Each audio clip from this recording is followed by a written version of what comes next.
정무문? 진짜 옛날 영화 아니에요? 정무문은 브루스 웨인. 또 너무 유명한 영화인데. No, no, not allowed, I'm afraid. 와우.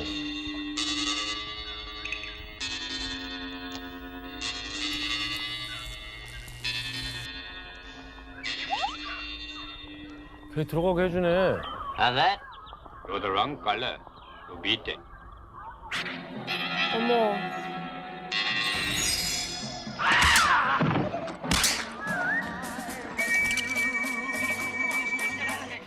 자, 이 영화는 또 이소룡 주연의 정무문. 그렇죠. 저는 이소룡을 또 이소룡 쌍절곤, 뭐 아드와는 뭐 이게 워낙에 유명한 이소룡 씨고 정무문은 사실 아마 우리 특히나 남성분들이 거의 다 봤던 영화일 것 같은데 근데 이 영화랑 오늘 들려주실 도시 이야기랑 무슨 관련이 있나요?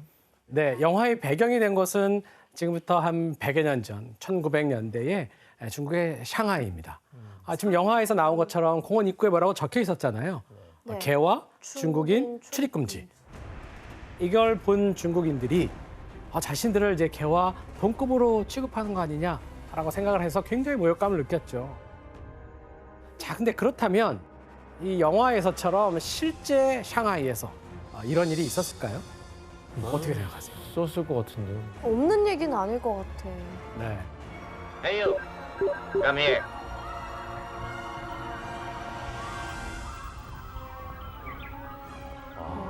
하지만 샹하이는 19세기 이래로 이 서구 열강에 의해서 유례가 없을 정도의 굴욕적인 역사를 맞이하게 됩니다. 또 수십 년간 자국의 땅에서 대단히 미개한 인종 취급을 받으면서 차별을 당했던 거죠.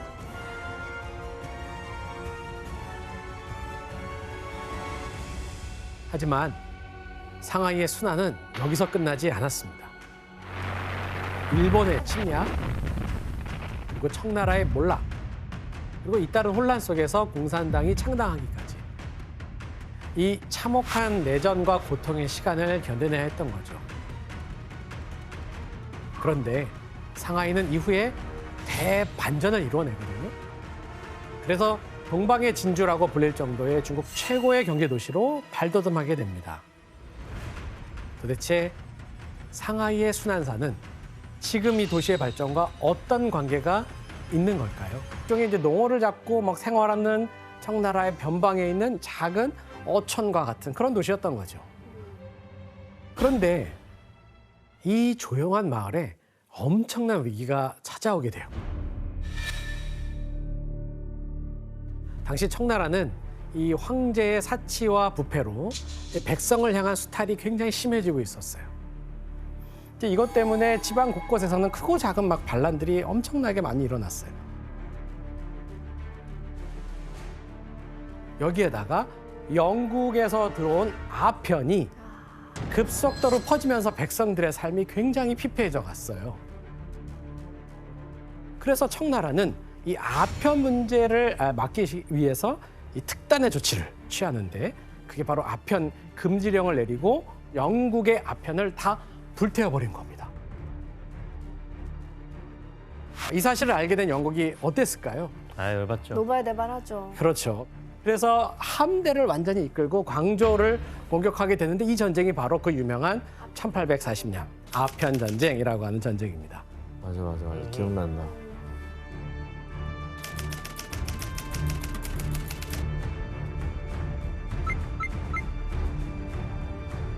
전쟁에서 이 영국에게 굴복한 청나라는 중국사에 있어서 굉장히 굴욕적이고 치욕적인 난징 조약이라고 하는 걸 체결하게 되거든요. 난징 조약으로 청나라는 상하이를 포함해서 5개 항구를 영국에게 개항하기로 합니다. 원래는 이게 청나라의 관리 안에 다 이루어져 있었던 외국과의 교역이었거든요. 그런데 그것이 이제는 영국이 원하면 언제든지 자유롭게 오갈 수 있는 개항장으로 바뀐 거죠. 청나라 입장에서는 강제 개항이나 마찬가지였던 거예요. 그리고 이때 영국이 가장 중요하게 생각했던 지역이 있었는데 그게 바로 샹하이였던 겁니다. 근데 교수님, 영국은 왜 참 많은 곳들이 있는데 왜 그중에 샹하이를 제일 중요하다고 생각한 거예요? 그렇죠. 굉장히 중요한 질문입니다.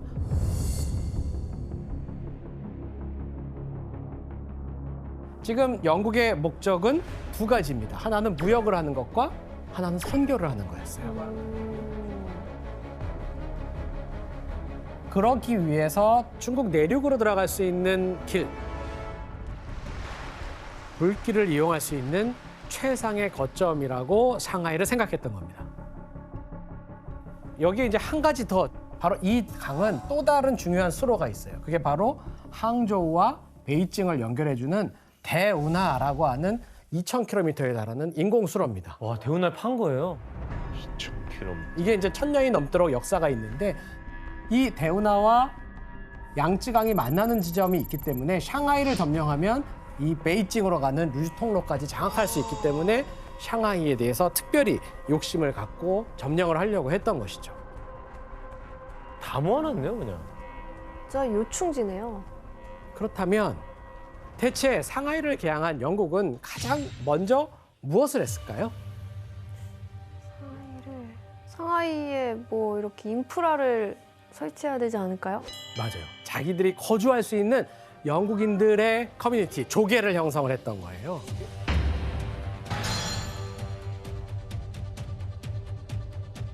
조개? 조개. 조개? 조개란 단어는 저희 안 쓰는 거. 네, 이 조계는 영국을 비롯한 서구 세력들이 청나라를 침략하기 위한 근거지로 삼았던 지역이었고요. 개항 도시 안에 위치한 외국인들만의 거주지를 의미합니다. 네. 그리고 영국은 세계 최초로 청나라에 이 조개 지역을 설치를 하게 됩니다. 여기가 바로 우리의 첫 번째 여행지가 되는 와이탄입니다. 하지만 이 조개가 단순한 거주지만의 의미가 있었던 건 아니었어요. 청나라는 이 땅에서 어떤 권리도 행사할 수가 없었거든요. 예. 그런데 좀 이상하지 않습니까? 조개는 엄연히 청나라 땅이잖아요. 근데 왜 청나라의 법과 질서가 통하지 않는 걸까요? 왜냐하면 조개는 곧 치외법권 지역이었기 때문입니다. 즉 외국인이 중국의 법에 적용받지 않으면서 자기 나라의 법이 적용될 수 있도록 해주는 것, 이것을 치외법권이라고 하거든요. 다 쉽게 말하면 실질적으로 이제 영국에게 빼앗긴 토지나 다름없는 땅이었어요.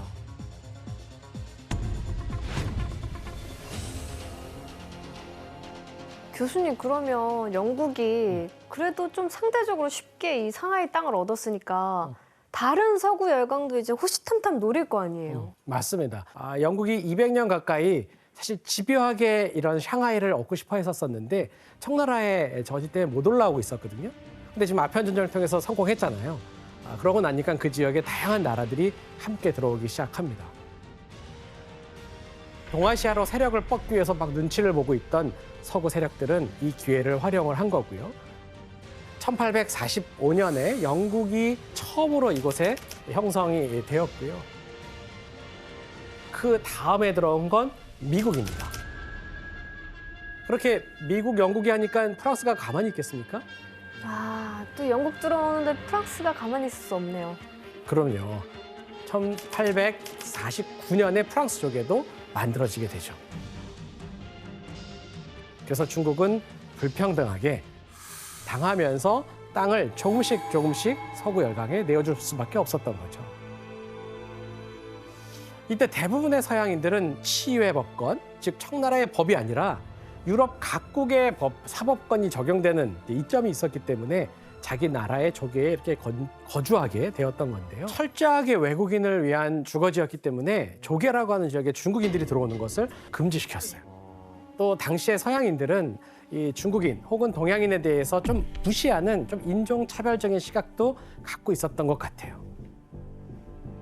그 이미 살고 있던 사람들은 내쫓은 거예요? 일부 노동자로 있던 사람들만 남겨놓고 중요한 사람들은 다 쫓아냈던 거죠. 그 중국 땅인데 중국 사람들은 못 들어가는 거네요. 그렇습니다. 너무 아이러니하다. 그래서 중국인들에게 상하이 조개지는 자기네들의 땅이기는 하지만 금단의 땅이기도 하고 또 전쟁의 패배와 또 서구의 욕심으로 인해서 형성된 일종의 굴욕의 상징이었다라고 볼 수가 있겠어요. 그런데 중국인 거주 금지라고 하는 원칙이 곧 깨지고 맙니다.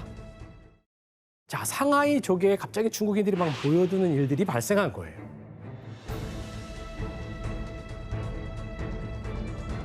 들어가면 안 되는데. 그 계기는 1850년에 시작되었던 중국 역사상 최대 규모의 반란으로 알려진 태평천국의 난이었습니다. 청나라 말기에 이 농민 출신의 홍수전이라고 하는 사람이 이 종교단체를 창시한 후에 농민 봉기를 일으켰거든요. 엄청나게 막 확산이 되기 시작하는데 그것을 막기 위해서 전쟁이 벌어지게 되죠.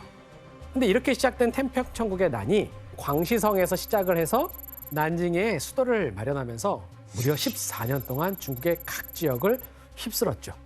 그래서 상하이는 이 태평천국의 난을 피해서 피난을 온 중국인들이 몰려드는 곳이 되었답니다. 교수님, 그러면 왜 피난민들이 유독 상하이 쪽으로 몰리는 거예요? 네, 바로 여기에 조계가 있었기 때문이거든요. 앞서 얘기한 것처럼 청나라의 영향력이 미치지 않는 외국인들만의 지역이 있다는 것은 피난민들에게도 혹시 그곳에 들어가면 우리도 안전하게 보호를 받을 수 있지 않을까라고 하는 생각을 줬던 거죠. 또 하나는 이 태평천국이 장악했던 수도 난징이 있다 그랬잖아요. 이 난징과 샹하이는 양쯔강이라는 강으로 아주 밀접하게 수로로 연결돼 있어서 피난민들이 움직이기가 굉장히 수월했습니다. 결국 1854년 조계의 원칙이었던 중국인과 서양인의 분리 정책을 철회하기 시작합니다. 자, 그렇다면 조계에 사는 외국인들이 막 이렇게 들어오잖아요. 피난민들에 어떻게 대했을까요? 진짜 막 개무시했을 것 같아요. 속된 말로. 네, 처음엔 막 무시하게 됐겠죠. 근데 사람들이 너무 계속 들어와요. 월등하게 자기네보다 많은 숫자가 우르르 밀려오게 합니다. 결국 피난민들이 많이 들어오는 것을 인식했던 영국인이나 프랑스 이쪽에서는 너무 많은 사람들이 들어오니까 불안하잖아요. 치안의 문제를 느끼죠. 그래서 자체적으로 안 되겠다 생각하고 만든 조직이 있었습니다. 뭐였을까요? 자위대? 맞습니다. 군대였죠. 영국을 중심으로 한 서양인들은 상해 지방의용대라고 불리는 군사 조직, 자위군대를 만들어서 자신들을 지키려고 하게 됩니다. 그리고 이 장면은 조금 더 조직화된 만국상단. 점점 이제 시스템화 되는 것 같은 느낌. 정확합니다. 네, 이제 체계적이 되기 시작하고 많아지기 시작하죠. 자, 그런데 이 영국을 중심으로 서양인들의 신변 보호를 위해서 이 조직된 군대가 생기게 되니까 뜻밖의 상황이 생기게 됩니다. 안전하니까 네. 오히려 더 많은 중국인이 몰려들기 시작합니다. 아, 저 조계지예요? 그럼요. 중국인들이 몰려서 군대를 만들었는데 더 몰린다고요? 그럼요. 그래서 무장한 외국 군대가 생기게 되면서 조계 지역이 안전하다라고 하는 인상이 우와. 생겨졌고 그만큼 중국 각지는 굉장히 불안한 상황이었습니다. 그래서 더 많은 피난민들이 모여들기 시작했던 거예요. 신기하다. 자, 이로 인해서 조계의 인구가 기하급수적으로 막 늘어나기 시작하거든요. 근데 가장 먼저 털을 잡았던 영국은 이렇게 중국 현지인들이 많이 들어오니까 한 가지 기막힌 묘안을 생각해내게 됩니다. 당장 지낼 곳이 없는 피난민들한테 집을 임대해서 돈을 벌기 시작했던 겁니다. 아, 임대업을 했구나. 네. 아니 진짜 없는 사람 거를 더 뺏어먹는 그러니까. 어떻게 이런 나쁜 발상을 할 수가 있죠 진짜? 저 조그만 지역으로 다 몰렸다는 거 아니에요? 그러니까. 맞습니다. 결국 서양인들은 이 중국인과 거주 금지의 원칙을 자연스럽게 이렇게 깨물어서 피난민들에게 경제적 이득을 얻는 쪽으로 눈을 돌렸던 겁니다. 와, 영리하네. 그렇죠. 자, 이때부터 조계 지역은 중국인과 서양인이 함께 사는 혼거하는 지역으로 바뀌었다고 볼 수가 있어요.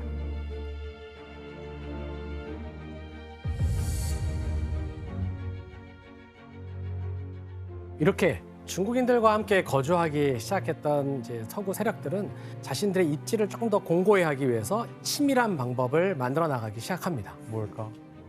바로 조계의 땅에 본격적으로 자신들이 관리하겠다라고 하는 부서를 만드는데 이른바 공부국 즉 관청을 만들어서 청나라에 통보를 하죠.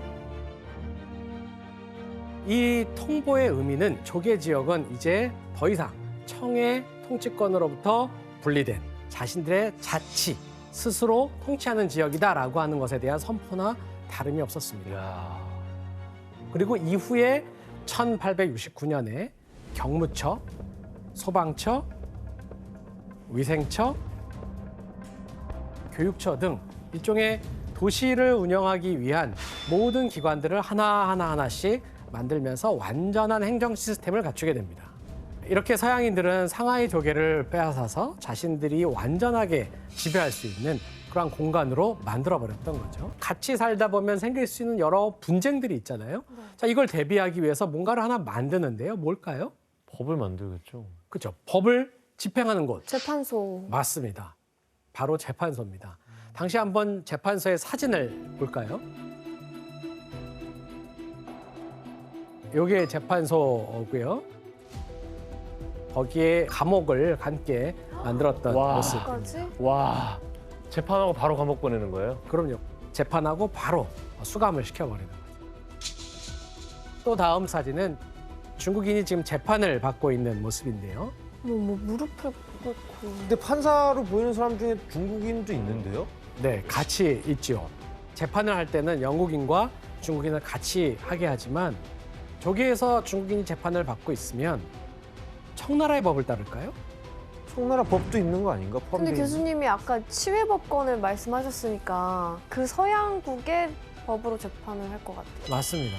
영국법 혹은 서양법을 적용하게 돼 있죠. 심지어 중국인들에게는 상대적으로 더 엄격한 법을 좀 이렇게 적용했다 그래요. 일종의 좀 모순된 방법인데요. 하지만 이 자국민의 경우에는, 즉 영국인이나 프랑스인이 걸렸을 경우에는 10년 이상의 징역감도 죄가 없다, 이렇게 재판하게 되는 부당함도 보였다고 합니다. 이 상하이 조계를 치밀하게 장악하는 한편 또 자기들이 살고 있었던 나라에 굉장히 선진화된 제도를 도입해서 함께 가져오기도 했습니다. 그래서 영국인들은 여기에 이제 가스회사를 설립해서 조계에다 가스를 공급해주고요. 또 수자원공사를 만들어서 좋은 수돗물을 보급하기도 했어요. 그리고 1880년대가 되면 전기가 들어오죠. 또 전화가 통용되고 상하이는 점차적으로 근대화된 도시의 모습으로 완전히 변모하게 되기 시작합니다. 야, 도로가 제대로 그러니까요, 났고. 도로가. 저 건물들도 완전 현대식이에요. 맞습니다. 그러니까 인프라가 다 갖춰진 것 같아요. 여기 살던 사람들은 깜짝 놀라겠네. 그렇죠. 1850년대에 아주 작은 어촌이었던 한 마을이 이 서구 세력이 들어오면서 30여 년 만에 완전히 달라지게 됐던 거죠.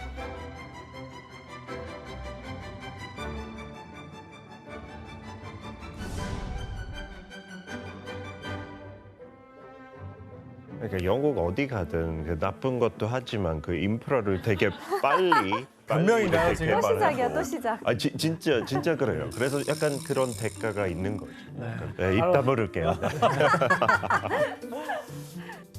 이러한 변화가 이 조계라고 하는 불평등 조약으로 시작이 됐다는 것은 사실 역사에서 어디에서나 사실 발생할 수 있는 굉장히 아이러한 현상이기도 합니다. 그래서 이게 상하이가 발전이 그럼 계속 될수록 외국인도 그러면 어쨌든 간에 노른자 땅이라고 생각하고 더 들어오겠네요.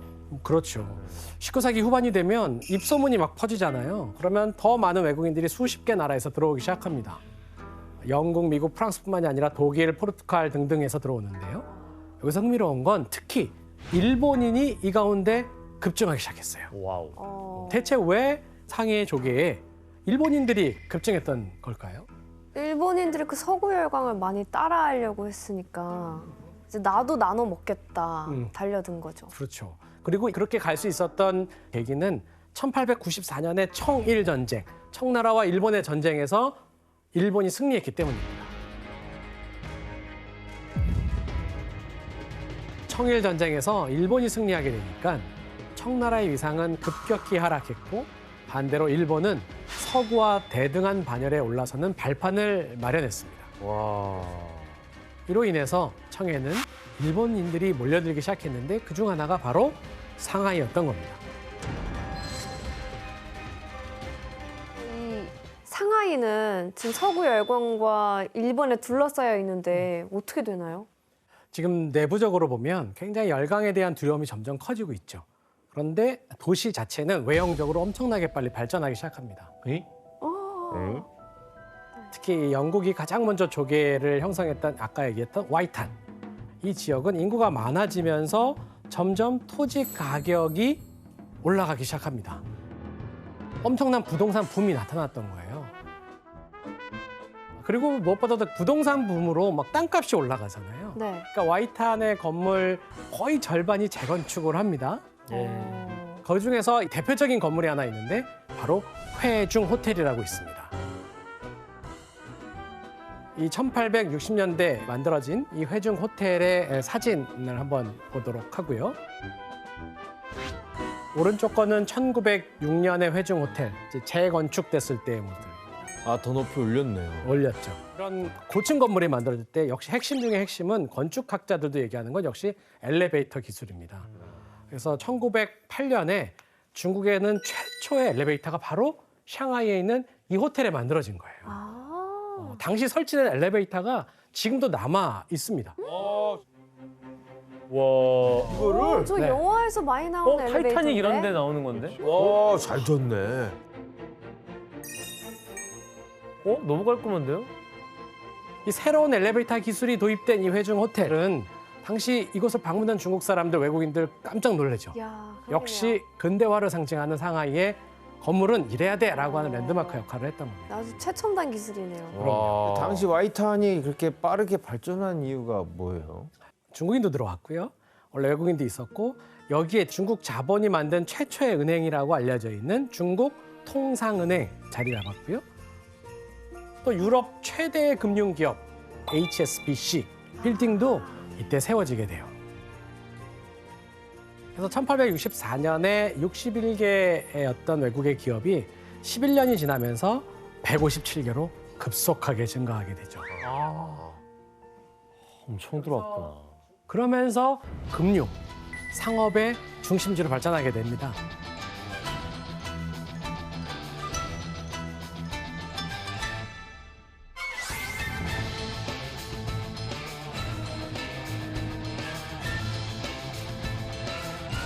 피터 말대로 많은 영향을 줬네, 영국이 들어와서. 예, 그 은행도 지금까지 영국에도 많아요. 그 홍콩 샹하이 뱅크라고 해서 HSBC. 하지만 열강에 의한 발전이 늘 좋은 결과만 가져왔을까요?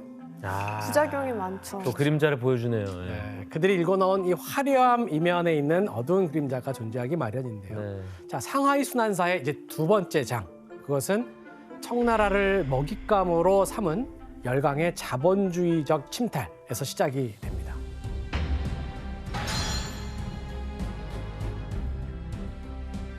당시 청은 청일전쟁 이후에 일본한테 졌으니까 배상금을 지불해야 되잖아요. 어마어마한 배상금을 어디서 구할 수 있을까 고민을 하고 있는 이때에 열강의 나라들은 여기에 은행을 만들어서 청나라의 고리로 빌려주면 되겠구나. 와, 우리한테 빌려서 우리한테 줘라? 맞습니다.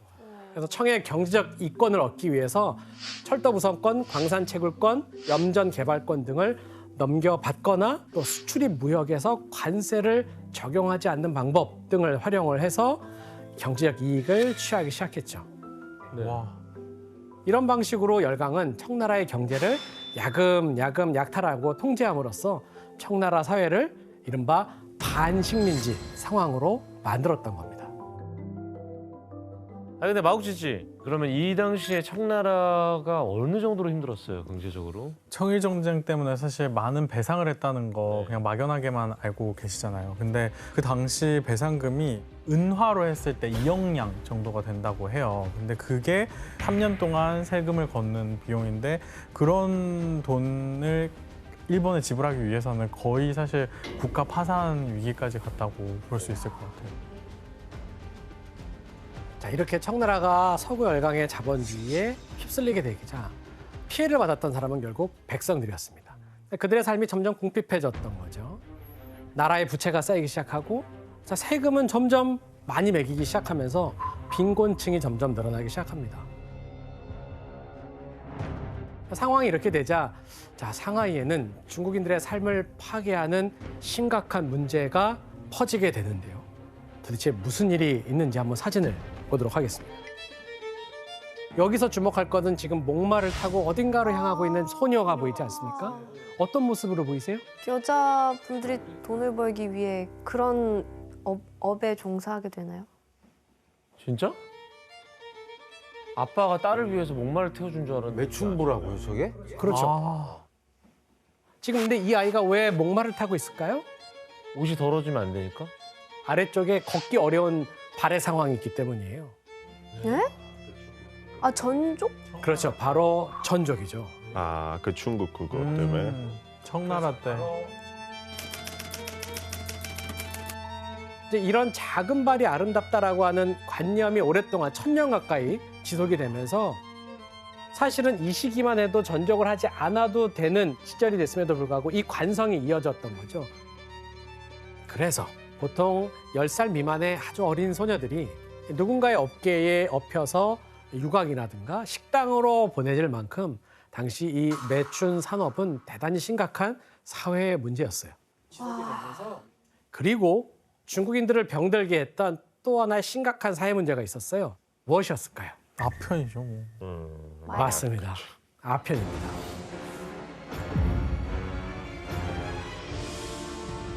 아편 전쟁 이후에 이 아편 무역은 이제 합법적으로 할 수 있는 무역이 됐어요. 특히 영국 선박이 오고 가는 개항장의 샹하이는 그 어디보다도 아편을 쉽게 구할 수 있는 곳이었는데요. 당시 한번 사진을 보도록 하겠습니다. 아마 익숙하게 봤던 사진일 것 봤던 같은데요. 사진 같아요. 1900년대 상하이에는 최대 1,700여 개의 아편굴이 있었고요. 이 화려한 도시 뒤에 있는 중국인들이 가난한 아편 중독자로 조금씩 전락해가고 있는 모습을 볼 수가 있죠. 아편 중독자 중에는 도시의 하층민 노동자가 많았습니다. 대부분이 이 외국인들의 이 수발을 드는 인력거꾼들이 많았고요. 수레꾼, 공장일 등으로 돈을 벌고 있는 사람들이었죠. 이 조계 내에서 굉장히 부당한 대우를 받고 있었기 때문인데요.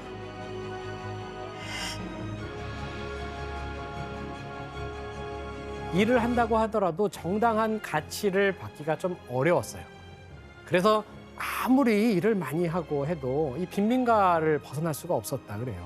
그래서 이들 중 일부분은 자포자기의 마음으로 이런 아편굴을 찾으면서 현실을 도피하려고 했던 것 같아요. 이 도시를 중심으로 자본주의나 상공업이 막 등장했긴 했지만 여전히 지금 청나라는 어떤 사회냐? 농업사회였어요. 그러니까 전국 인구의 절대 다수는 곧 농민이란 뜻이죠. 그런데 이 대량의 토지를 소유한 지주계급이 농민들에게 소작을 주는 기존의 봉건적인 방식이 있는데 여기서 농민 착취의 수단으로 이것을 활용을 했던 거예요. 지주의 세금을 다 떠맡아서 땅을 볼모로 한 착취가 이어지게 되니까 농민들은 자신들의 생업을 버리고 새로운 일자리를 찾아서 도시로 떠나올 수밖에 없었고 이런 상황에서 이 샹하이는 농민 노동자들을 받아들일 수 있는 그런 공간이 되었고 거기에서 도시 노동자가 엄청나게 늘어났던 거죠. 그러면 뭐 주민들 입장에서는 어디다가 하소연도 못하는 상황. 자국민도 학대하고 여기 가면 또 여기도 천대받고 뭐 그랬던 시기네. 맞아요. 바로 이제 그 문제인데요. 중국인들의 삶이 피폐해지고 굴욕적으로 가고 있는데 이걸 개선해줘야 할 주체, 즉 청나라 조정은 무기력했다는 거였습니다. 백성들은 불만이 쌓여져 갔고 결국 그게 폭발한 게 1911년 신해 혁명이 발생한 겁니다.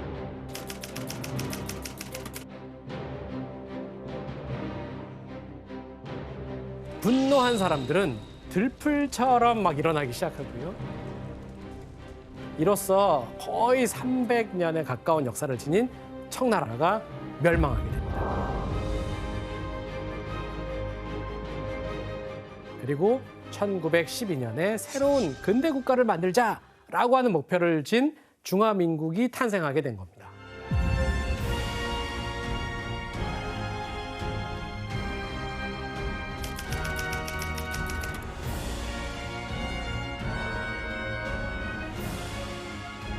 혹시 서태후 시절인가요? 바로 그 서태후 시절에 발생했던 현상들이죠. 야, 이게 우리가 배웠던 게 다 섞여 들어가기 시작하네요. 그러세요? 오늘 이 내용에 몇 편이 섞여 들어가기 시작했어요. 이제 오버랩이 되기 시작하죠. 네네. 너무 혼란스러워요. 이 중화민국은 근대적 정치 체계를 이룰 만한 주체 세력을 가지고 있지를 못하게 됩니다. 진짜. 그러면서 새로운 주도 세력이 형성돼야 되는데 안 되니까 점점 혼란함은 많아지게 됐던 거죠. 그래서 중국 각 지방에서는 권력을 장악하기 위해서 당장 누가 등장하기 시작하냐? 바로 군인이에요, 군인. 그러면서 중국의 군벌 시대, 여러 군벌의 혼란한 분열 시대가 시작이 된 것입니다. 굉장히 혼란한 상황이죠. 그런데 샹하이라고 하는 조개 지역은 오히려 청나라의 영향을 받지 않는 지역이었기 때문에 자연스럽게 중국에서 새로운 걸 시도하려고 하는 사람들, 특별히 혁명파 세력들이 모여드는 곳이 됐던 거죠. 때문에 중국인들은 이 샹하이 조개를 안전하면서도 자유로운 땅이라고 하는 인식이 생기게 되고 이로 인해서 또 한 번 중국인들은 샹하이로 모여들게 됩니다. 자, 그래서 조개 영역도 확대가 되는데요. 한번 지도를 한번 보겠습니다. 19년. 어? 뭐야? 어이? 엄청 커졌다. 네, 맞습니다. 거의 한 20배? 20배 정도 되고. 거의 정확합니다. 1914년 샹하이의 조개는 이전에 비해서 대략 15배가 늘어났어요. 근데 저희 근데 너무 계속 궁금한 게 조개는 어떻게 이렇게 계속 넓어지게 된 거예요? 청나라가 1911년 신해혁명을 통해서 멸망을 했고요. 새롭게 중화민국은 생겼는데 새로운 주도 세력은 없이 분열되고 있었죠. 그러니까 서구 열강에 대해서 조개에 대해서 거의 영향력을 미치지 못하고 그냥 내어주게 되는 상황이 벌어진 겁니다. 근데 그 당시에 상하이는 오히려 무역에 엄청나게 중요한 지역이었고 많은 외국인들은 투자를 하겠다가 들어오고 또 중국인들조차 이쪽은 자유로운 지역이라고 해서 들어왔던 거예요. 그러다 보니까 조개 지역은 서양인들과 일부 생각 있는 중국인들이 이해관계가 맞아떨어지면서 서서히 확산이 되고 통제 세력은 약한 상태, 이 상태에서 이렇게 늘어난 거죠. 아, 정부의 통제를 받고 싶지 않은 중국의 고위층도 그 일로 몰린 거예요? 엄청나게 많은 지식인들이 이쪽으로 모이게 됩니다. 자유로운 사상을 표현할 수 있는 안전지대라고 생각했기 때문이에요. 아니 근데 빗대 조개가 우리나라랑 뭐 관련이 있다면서요? 진짜 큰 관련돼 있어요. 뭐 어떻게? 그 프랑스 조개 쪽에 한국의 임시 정부가 세워졌어요. 저기에요. 그래서 일본 쪽에서 독립 운동가들 뭐 체포해달라 이런 식으로 요청했는데 프랑스 쪽에서 뭐 거절은 안 했지만 적극적으로 체포도 안 했어요.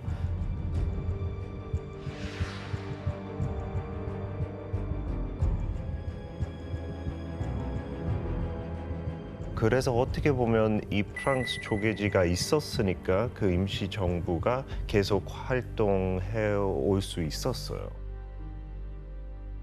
그런데 이때 굉장히 중요한 사건이 중국에서 벌어집니다. 상하이의 이 프랑스 조개에서는 중국사 역사에서 한 획을 긋는 엄청난 사건이 일어납니다.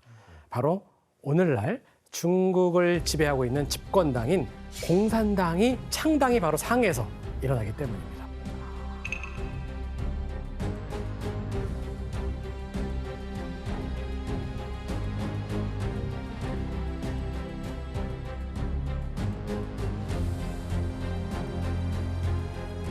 당시 샹하이와 중국 주요 도시의 지식인들은 청나라라고 하는 일종의 틀이 몰락된 이후에 혁명은 제대로 진행되지 않잖아요.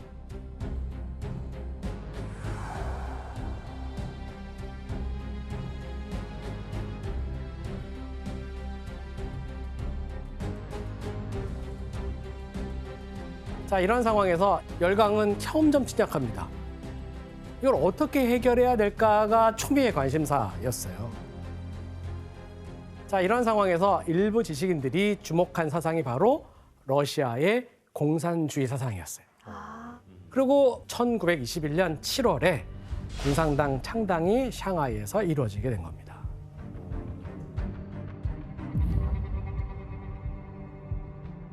자, 이들은 노동자, 농민이 혁명 군대를 만들어서 정권을 뒤엎어야 된다라고 하는 의미의 강령을 만들었고요. 당의 근본적인 정치 목적이 있었는데 바로 사회혁명을 실행하는 것이다라고 하는 목표를 세워가면서 세력을 확대해 나갑니다. 그리고 자, 이때 이런 공산당의 창당을 지지했던 사람들이 있었는데 누구였을까요? 외국인들 아니에요? 외국인들 아닙니다. 빈민들?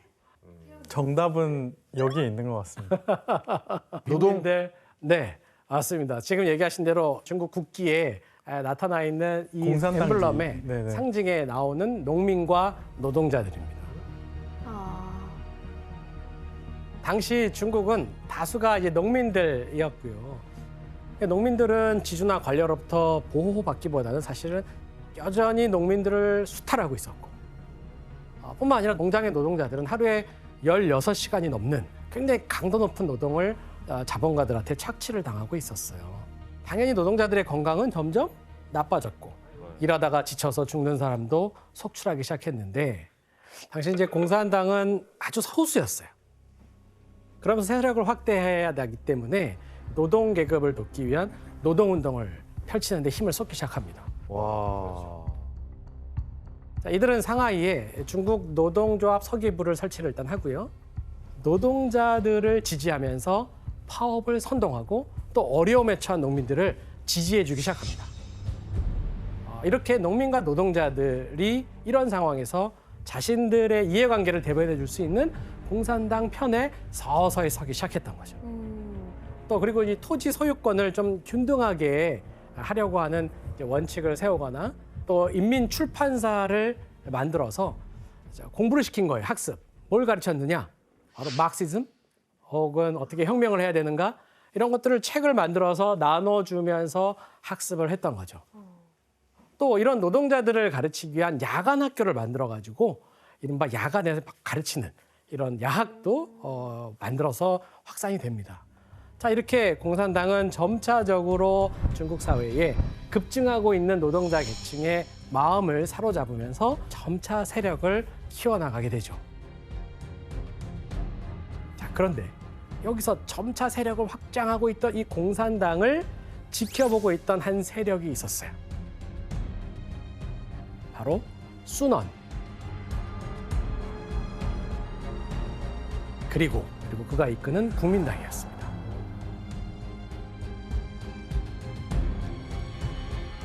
과거 이 중화민국을 세웠던 순원이 이끄는 국민당은 공산당에게 한 가지 제안을 하게 됩니다. 뭐였을까요? 힘을 같이 키우자. 그렇습니다. 국민당은 공산당과 함께 손을 잡고 군벌을 물리친 다음에 새로운 정부를 세우자고 주장했던 겁니다. 그래서 1924년 1월 국민당과 공산당이 본격적으로 손을 잡는데 이른바 국공합작입니다. 국공합작이라고.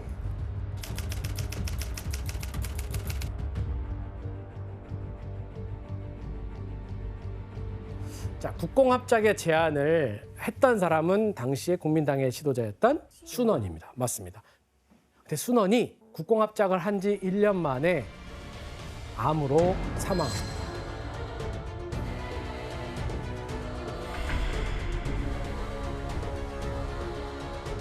막 장제스 이런 인물이 등장하나요? 맞습니다. 오. 네. 네. 여기서 어떻게 알았지? 너무 놀랐어 지금. 네. 자, 갑자기 순원이 죽고 나서 공백이 생기잖아요. 권력의 공백. 자, 이런 상황에 거기에 등장하는 인물이 바로 장제스. 예. 예. 너 왜 하는 거야? 모르겠어. 나도 알고 있는 게 이상해. 네. 그리고 순원을 이어서 국민당을 장악한 장제스는 국공합작을 무너뜨리는 데 역할을 하게 돼요. 무너뜨려 버려요. 근데 이 국공합작을 잘 만들어놨는데 왜 그거를 파기를 한 거예요? 네, 굉장히 중요한 질문입니다. 지금 사상과 이념에서 많은 차이를 보이고 있었었고요. 당시 국제적인 정세도 한몫했습니다. 러시아는요, 공산주의를 확산시키려고 하는 목표로 당시 중국을 주목하고 있었어요. 당시 공산당은 이 러시아 혁명 세력의 뜻을 같이하며 협력을 했던 거죠. 하지만 장제스는 러시아 혁명 세력이 중국을 점령한다고 생각했고 또 중국의 발전에 대단히 저해가 된다고 판단을 했습니다.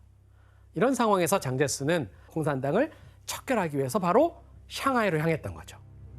아, 상하이가 그 공산당에 생겨난 곳이니까. 그렇죠. 정확합니다. 그리고 상하이에서는 피바람이 몰아치게 됩니다. 와. 이제부터 상하이 순환사의 바로 세 번째 장이 시작이 되는데 바야흐로 1927년 4월 12일 장제스는 상하이의 이 엄청난 공산당 세력을 토벌하기 위해서 소탕 작전을 벌이는데 그게 그 유명한 4.12 샹하이 쿠데타예요. 아,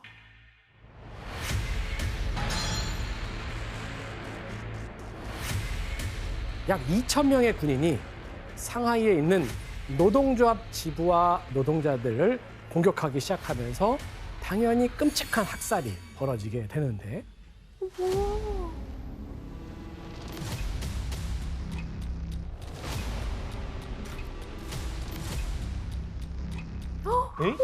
뭐예요? 머리예요?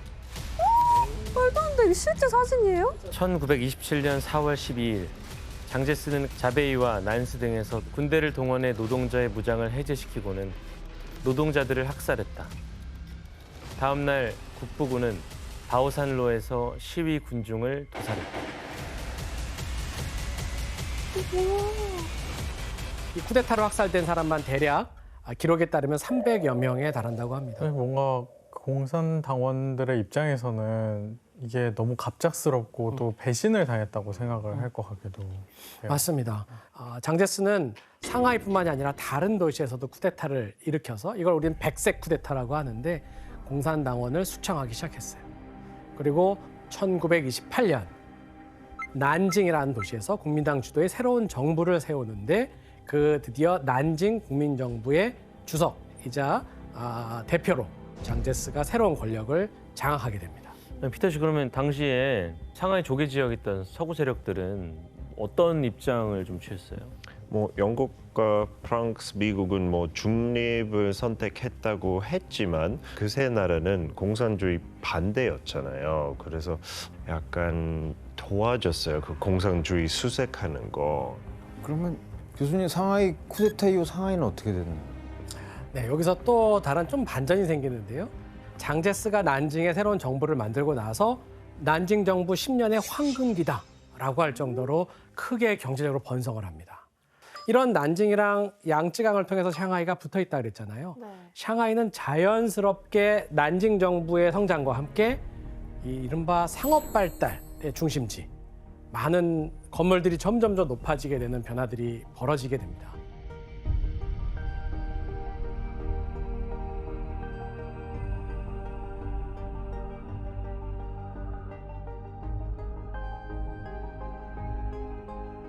이때 조개의 대표적인 번화가가 있는데 바로 그거를 우리는 난징루라고 부르는데요.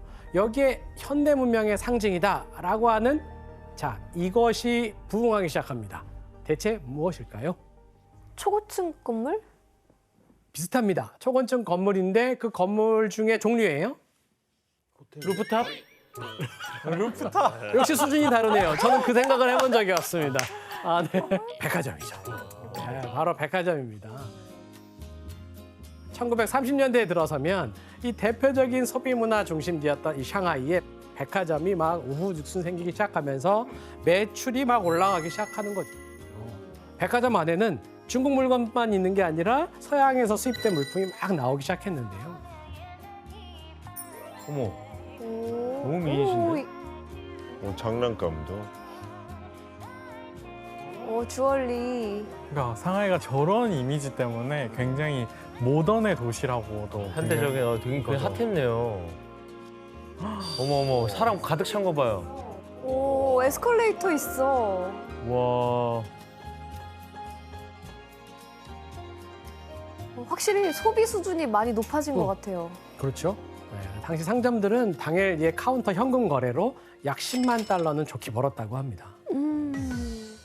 그 당시에 상하이에서는 경제 중심지이기 때문에 돈이 많은 사람들도 당연히 많았고 일반 그런 백성들은 보지도 못했을 것 같은 뭐 선풍기라든지 아니면은 재봉틀 같은 이런 가전제품까지도 판매를 했다고 해요. 그러니까 샹하이에 이렇게 고급스러운 건물들이 즐비하기 시작했는데 실제 사는 주민들은 어떻게 살았어요? 당시 소비 문화가 이렇게 막 발전하면서 상하이 사람들은 이른바 이 스타일을 굉장히 중요하게 생각했어요. 이른바 유행이잖아요. 이 최신 유행 아이템들이 하나 둘씩 등장하기 시작하는데 모던걸이 등장하기 시작합니다. 아하, 일명 모던걸.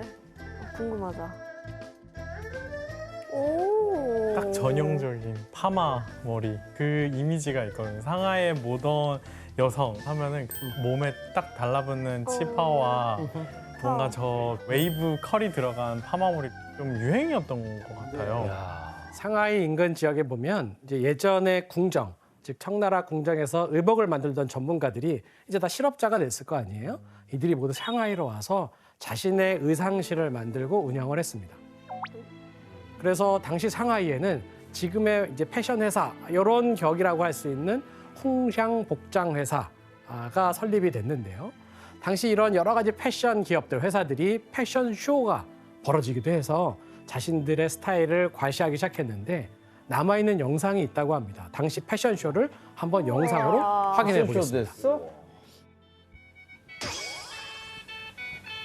기대된다. 기대된다. 그래 저 원피스 저거. 치파오라니까 치파오. 이건 이건 드레스네. 아니 근데 힐도 신었어요. 보셨나요? 그러네요. 이제 전족의 시대가 간 거죠. 그러니까요. retains the high color of the East. 당당하지 못한 것 같은데. This evening dress, with its high waist and 이게 long 지금 sleeve 패션쇼야? skirt, 벌써 있어. is exceptionally smart. It reminds one somewhat of the French Empire style.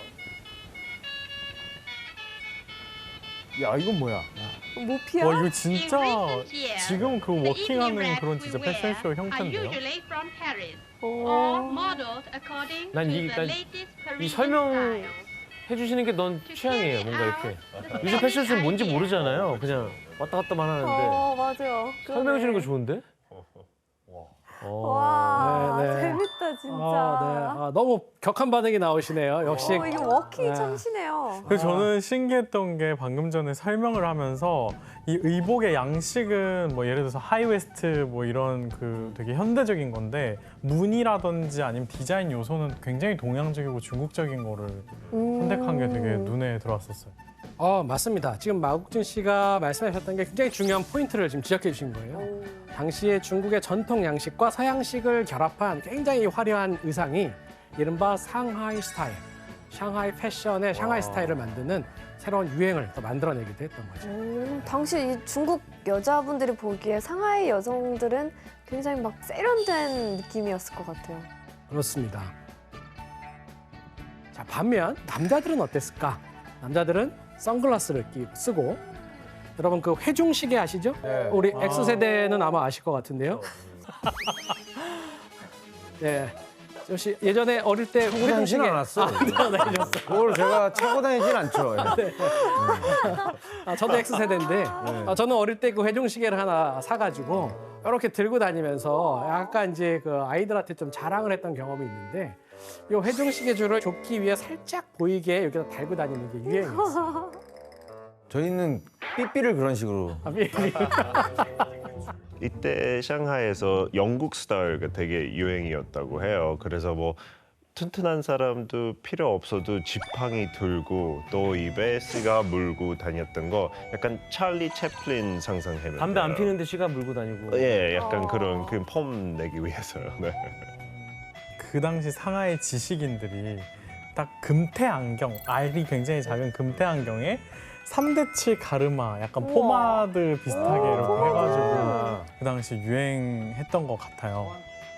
그리고 이때 상하이에는 굉장히 파격적인 광고가 또 유행하게 됩니다.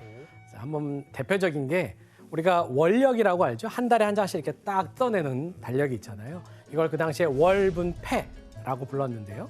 이 달력과 상품 그리고 여기에 또 다른 등장하는 한 사람이 있습니다. 바로 미녀입니다. 이걸 한 번에 보여주면서 광고를 했어요. 그 화보 느낌. 이게 뭐야? 100년 전 미의 감각으로 되돌아가셔야 돼요. 2022년의 감각으로 보시면 안 되고요. 자, 어쨌든 이거는 1910년대 월분패고요. 여전히 청나라의 기본적인 복상이었던 치바오를 지금 입고 있는 여성의 만주적 복장이 보이고요. 다리를 조금 보시면 신발이 굉장히 발이 작은 전족을 달고 있는 그 뾰족한 형상만으로도 당시에 움직임이 자유롭지 못하고 노출을 하기 어려운, 노출하기 싫어하는 이제 그러한 여성이 보인다고 한다면 이 1930년대 사진 한번 보십시오. 이거 너무 파격적인데요, 이거? 굉장히 너무 관능적인데요. 변화가 아, 그렇죠. 자, 20년 사이에 어떤 변화가 보이십니까? 커다란 눈망울, 콧날은 굉장히 오똑하고요. 짧은 단발머리, 그리고 이제 과감한 노출. 이거 노출이죠. 이 서구화된 의상에 이 대담한 포즈를 취하고 있죠. 와, 거의 뭐 마를린 먼로네요. 예, 굉장히 서구적인 여성미를 부각하는 광고였어요. 사실은 이제 이런 것들이 단순하게 어떤 관능미만이 아니라 여성의 자신감을 보여주는 상징이기도 했던 겁니다. 상하이에 사는 사람들은 이러한 광고를 보고 하면서 느낌이 오죠. 아, 이것이야말로 모던걸, 모던 보이였구나.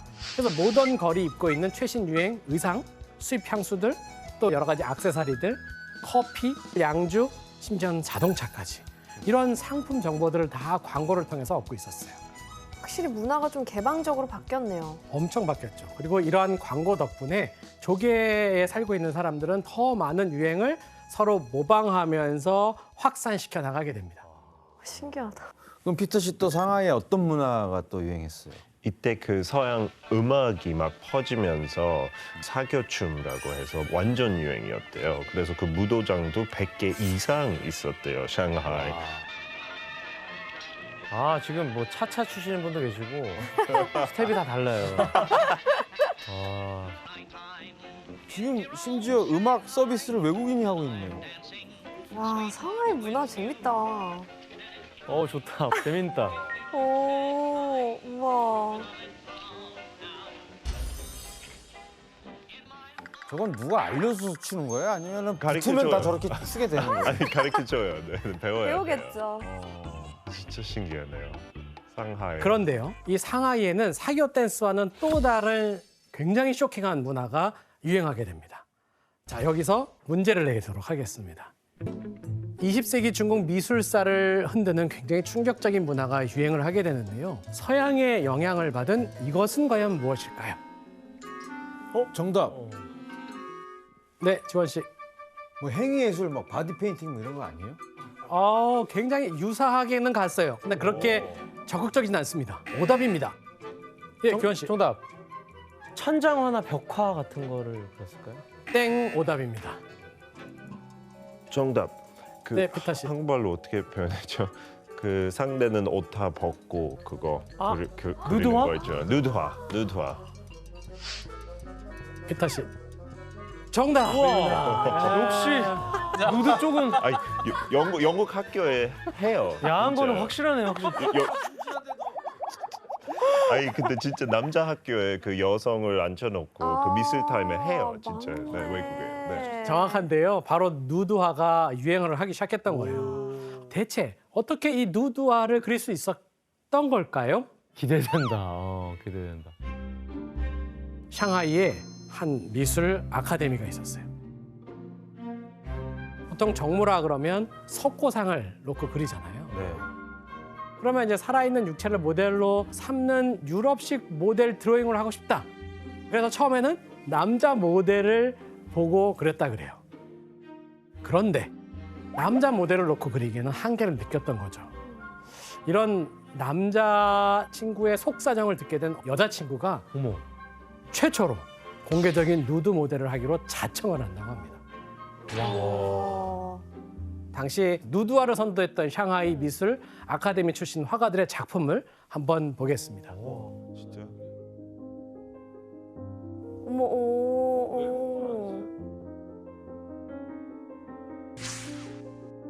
외국 분 아니세요? 외국, 그렇죠. 여기는 이제 중국 분이고 여기는 당시 서양인이죠. 사진 같아요. 그림의 모델을 자처했던 그 여학생은 사실 다니는 학교에서 퇴학까지 당했다고 합니다. 그렇게 하지만 샹하이에 있는 여러 미술 아카데미에서는 근대적 의미의 미술 교육을 개혁하는데 이런 방식들을 사용하게 됐고 그 결과 이 샹하이의 자유주의 문화가 크게 발전하게 되는 사례라고 볼 수가 있겠어요. 프랑스 영향을 많이 받아서 양산을 들고 공원을 산책하는 모습, 또 음악회를 열어놓고 그걸 갖다가 듣는 겁니다. 상하이가 진짜 앞서 나갔구나. 그리고 서양인들의 그 입소문을 타고 당시 유럽에까지 굉장히 소문이 났던 샹하이의 대표적인 오락장이 있어요. 이름이 대세계, 큰 세계란 뜻인데요. 여러 오락을 한데 모아놓아서 정말 어디에도 없는 이른바 문화 복합 공간으로서의 세계를 만들었던 것입니다. 우와. 중국 서커스가 유명하잖아요.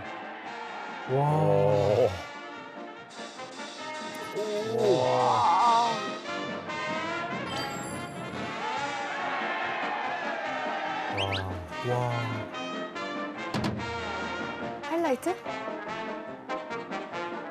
아, 어? 무슨 거울? 오목 거울 같은 거죠. 아. 정말.